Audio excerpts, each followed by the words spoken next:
Bismillahirrahmanirrahim. Assalamualaikum warahmatullahi wabarakatuh. Hamdan wa syukran lillah, wassalatu wassalamu ala rasulillah sallallahu alaihi wasallam, amma ba'du. Pertama-tama, marilah kita panjatkan puji syukur kita kehadirat Allah Subhanahu wa taala yang telah memberikan limpahan nikmat yang terhingga kepada kita, di antaranya nikmat iman, Islam, sehat, dan kesempatan sehingga kita masih bisa berjumpa walaupun melalui sosial media. Tak lupa juga kita hadiahkan salawat berangkaikan salam kepada junjungan kita, suri tauladan terbaik kita, Nabi Muhammad SAW. Beliaulah yang membawa kita dari kegelapan zaman jahiliyah menuju zaman yang terang benderang penuh cahaya iman. Pada kesempatan kali ini, saya akan memberikan tausiah yang berjudul Al-Quran.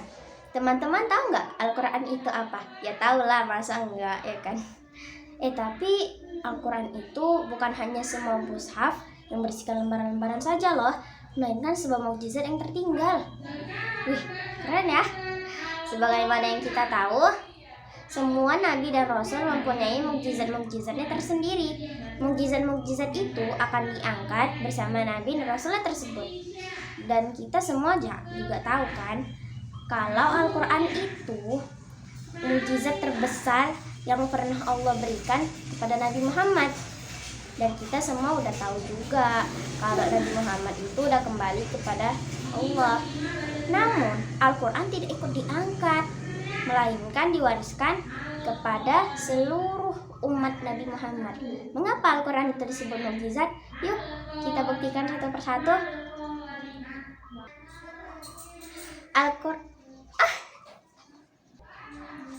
Yang pertama, Al-Quran adalah satu-satunya kitab suci yang diturunkan oleh Allah dalam bahasa Arab dan bisa dihafal oleh siapa saja. Walaupun orang itu bukan orang Arab dan orang itu juga nggak paham bahasa Arab. Apa ada kitab yang selain Al-Quran bisa kayak gitu, bisa dihafal oleh semua orang dan dipahami gitu bahasanya? Gimana ya? Bisa dihafal tapi nggak paham? Nggak ada kan?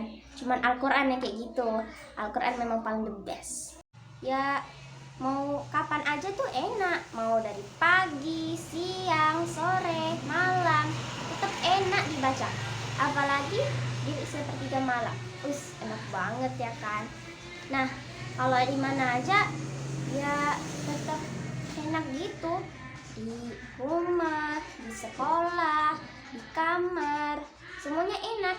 Tapi ingat ya, jangan baca Quran di tempat terlarang seperti toilet.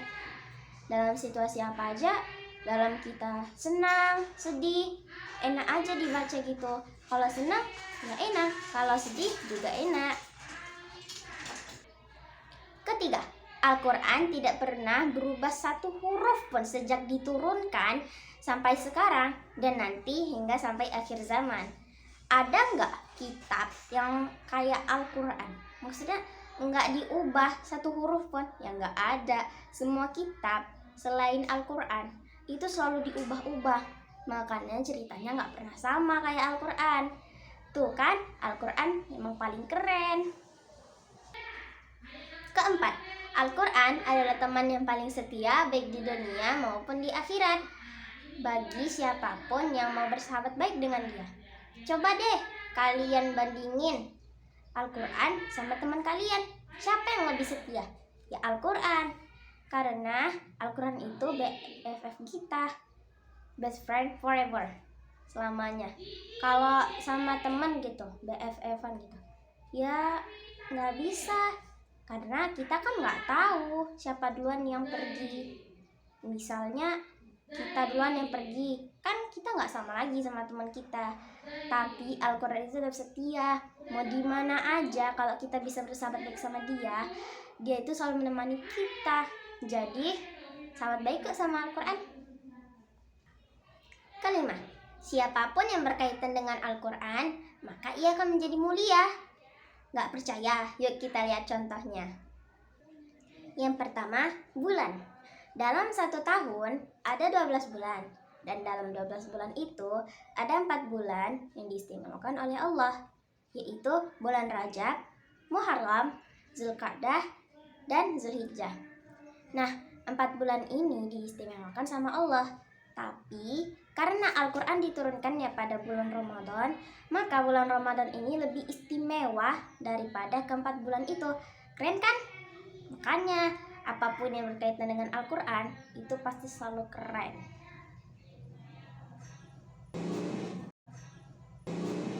Yang kedua, malam.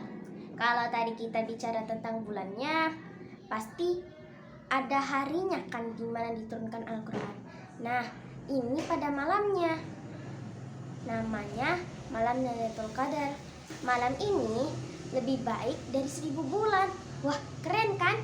Nah, di malam ini Al-Quran diturunkan, makanya dia jadi spesial. Kalau kita ibadah di malam ini, ibadah kita itu lebih baik dari ibadah 1000 bulan. Wih, keren kali kan? Makanya di bulan ini kita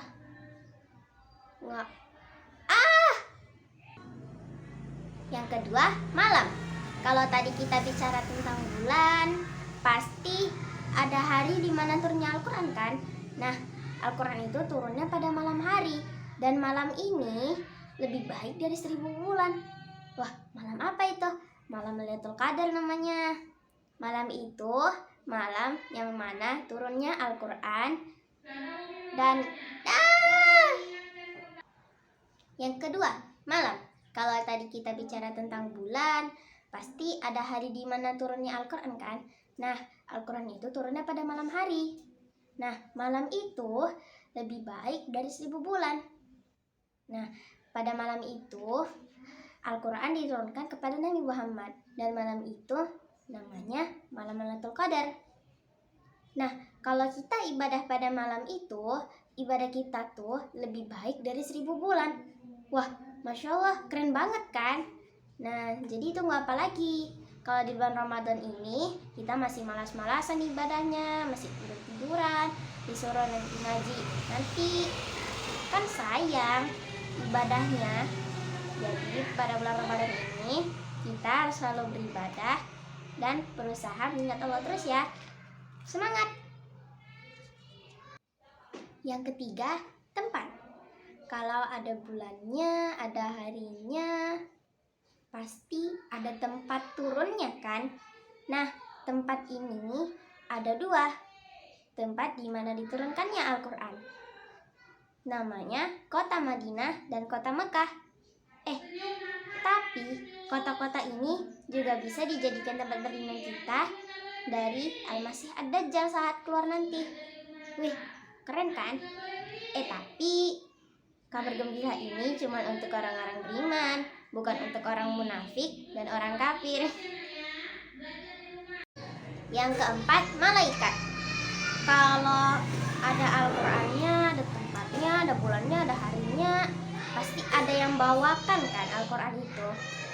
Iya, malaikat satu-satunya yang diistimewakan sama Allah dari banyaknya malaikat. Jadi, malaikat ini yang Allah sebut Ar-Ruh, artinya roh. Dan nama malaikat ini malaikat Jibril.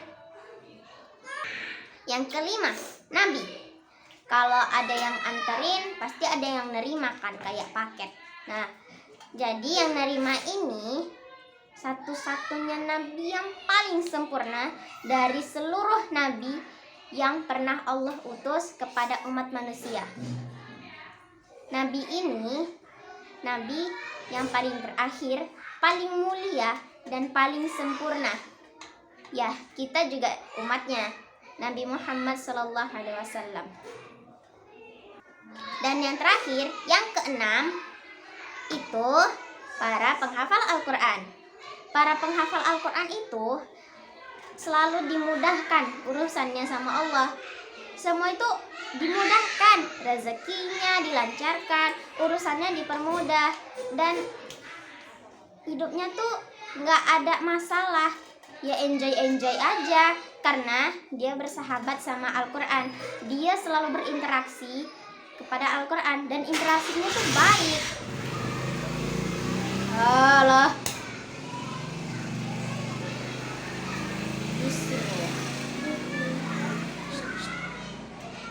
keenam, kalau ih yang keenam, para penghafal Al-Quran. Para penghafal Al-Quran ini kan selalu berinteraksi dengan Al-Quran. Nah, interaksinya ini juga bagus. Jadi, kalau ada siapapun yang berinteraksi dengan Al-Quran atau berkaitan, maka dia akan menjadi mulia seperti para penghafal Al-Quran. Karena interaksinya bagus dan dia juga sudah bersahabat baik dengan Al-Quran, maka semuanya dimudahkan.